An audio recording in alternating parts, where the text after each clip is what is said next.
Kita bicara mengenai pandemi sendiri. Setelah sempat ditutup nih karena melanggar protokol kesehatan dan juga kerumunan yang bertumpuk, beberapa lokasi wisata kembali dibuka mulai hari ini. Mulai dari Taman Impian Jaya Ancol, kemudian Taman Mini Indonesia Indah, hingga Ragunan juga kembali beroperasi. Nah, tapi di zaman pandemi seperti sekarang mencari hiburan yang aman memang susah-susah gampang ya. Kita juga harus memastikan bahwa tidak ada kerumunan, orang-orang memakai masker atau protokol kesehatan begitu. Nah, ini nggak ada rotan, akar pun jadi buat beberapa orang. Nggak bisa masuk ke kebun binatang untuk melihat aneka satwa, ya cukup lihat kera ekor panjang saja, cukup menghibur bagi para inliners dan juga bagi orang-orang di luar sana. Tapi tetap harus ekstra hati-hati ya inliners karena pandemi masih saja menggila.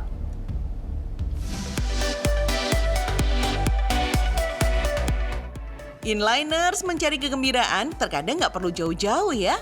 Kayak warga di Penjaringan, Jakarta Utara nih. Cukup jalan-jalan ke kawasan Pantai Indah Timur setiap sore, mereka bisa menyaksikan kawanan kera ekor panjang yang berkeliaran.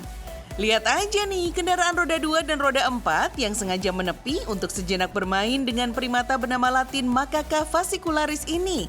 Sebenarnya inliners, kawanan kera ini merupakan penghuni suaka marga satwa mangrove Muara Angke yang keluar dari habitatnya untuk mencari makan.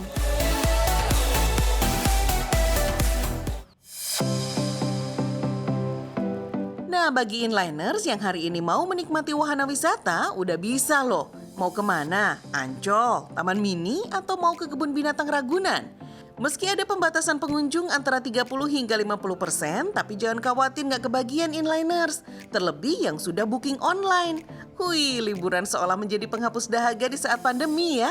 Melihat satwa-satwa bercengkrama di alam terbuka memberikan kesegaran tidak terkira.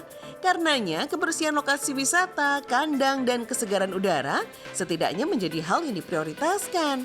Penyemprotan pagi dan sore hari selalu dilakukan untuk menjamin kesehatan semua penghuni marga satwa.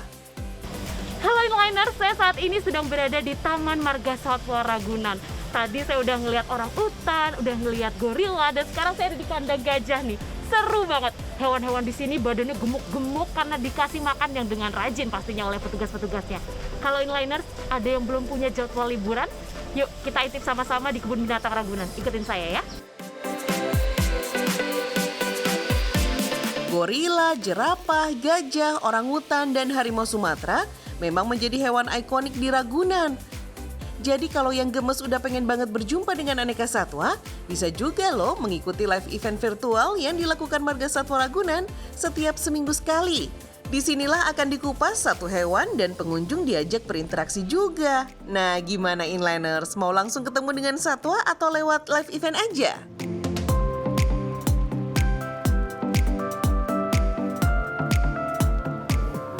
Dan memang serba salah ya, karena mudik dilarang tapi tempat wisata tetap dibuka. Jadi kita yang nggak mudik ya otomatis nih masih bisa untuk berkeliaran di luar rumah. Betul, ya dan akhirnya kerumunan terjadi. Setelah kerumunan terjadi viral dan akhirnya baru deh tempat wisata itu ditutup ya kan. Tapi kita pun sebagai individu juga tidak bisa menggantungkan 100% kepada pemerintah. Kita pun juga harus sadar bahwa pandemi masih ada, bahkan sekarang juga banyak varian baru, kita pun harus ekstra hati-hati.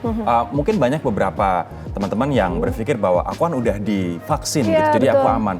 Padahal itu bukan jaminan. Seperti istri dari Gubernur Jawa Barat Ridwan Kamil, Bu Atalita pun juga bahkan terkena COVID-19 setelah 2 kali divaksin. Begitu. Dan kita tahu bahwa vaksin hanya memberikan perlindungan 65%, 70, 80%. Tapi masih ada chance buat kita untuk terpapar COVID-19 juga setelah divaksin. Jadi mungkin ya bagi kita yang masih menganggap bahwa COVID ini jauh, nggak akan mendekati kita gitu kan ya. Dan bahkan akhirnya kita lebih suka untuk melanggar protokol kesehatan. Udah mendingan jangan-jangan lagi deh ya. Kalau kita teledor nih, bisa jadi kita atau bahkan keluarga terdekat kita yang akan terkena COVID. Makanya kita harus taat-taat nih mengenai protokol kesehatan.